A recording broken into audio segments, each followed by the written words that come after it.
They're always there. Your loved ones are always there in spirit, in the essence of who they are. Trust me. As a medium, I pick up on their energy and I can sit there with you and we can bring them alive in the sense of so that you can hear information from them. I'm in the middle as in the medium, sitting there, and I translate the information for you. The essence of who they are is still around. It still exists. As I was saying to my client today, literally that he's saying to me, he likes what you did to the study. He likes what you painted. He likes how you changed things. She didn't tell me this information. I gave this as evidence. He can still see it.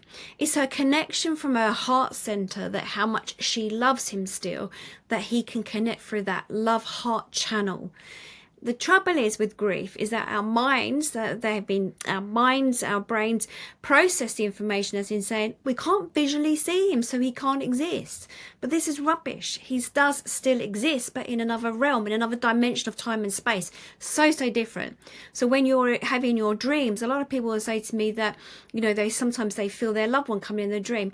Well, in the dream realm, it's easy for them to move in and out because the mind shuts down and doesn't say, oh, we are dreaming, you know, or, you know, it says we are dreaming and that we can allow this individual to step in and out. It sort of doesn't filter out that essence of who they are, their spirit of who they were, that they can step forward.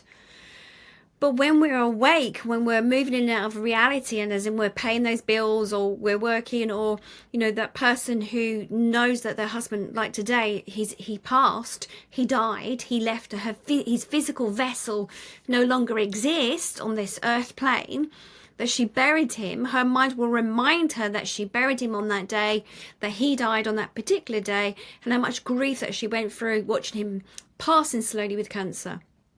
But when we go into the heart energy of when you look at a photograph of that individual, or you're feeling that something about their belongings or something that's close to them, it brings up all the information to our heart, and then our heart and our mind connect again, and our mind remembers those great experiences that you had.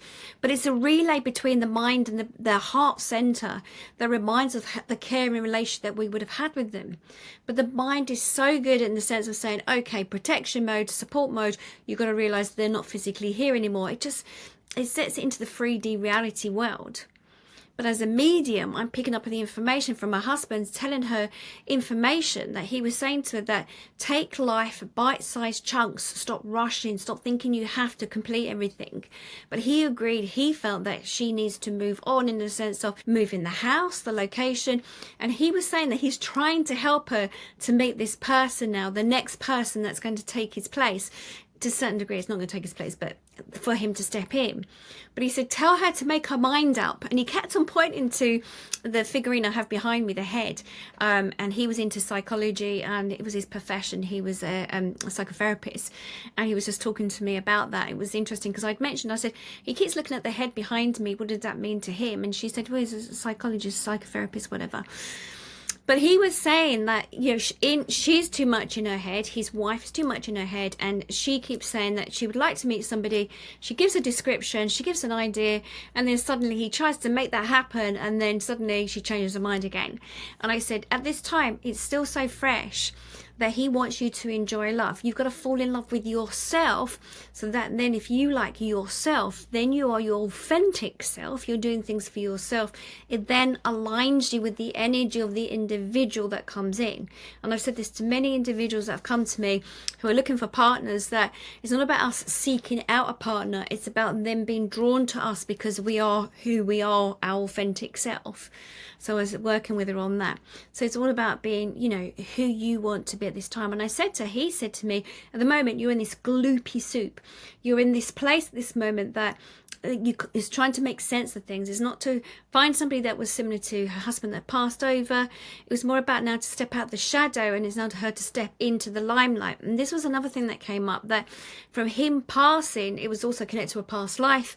That actually him passing was that so that she now needed to live the next part of her life, finding out more about herself and her journey.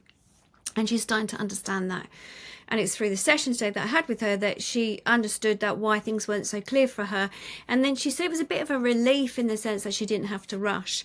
And I said to her, he's saying to me that you walk around the house talking to him and that you said, oh, what do you think of this? And what do you think of that? Especially when you come into the house. And that's one of the things that she misses the most, is that the physical touch and also talking and having a conversation with him. I said, but he's listening to you, he can hear you.